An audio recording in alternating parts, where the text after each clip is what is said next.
As we have heard that today we are going to distribute the result of third terminal examination which were conducted just earlier.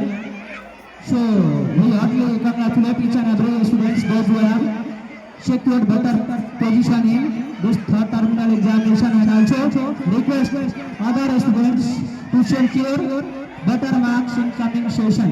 Whatever the activity that you have performed, how much you have leveled, but your output is over here.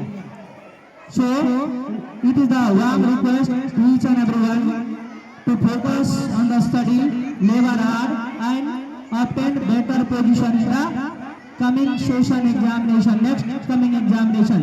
And we also thanks to each and everyone who has secured the better position in this third terminal examination. Saying this much, thank you to everyone.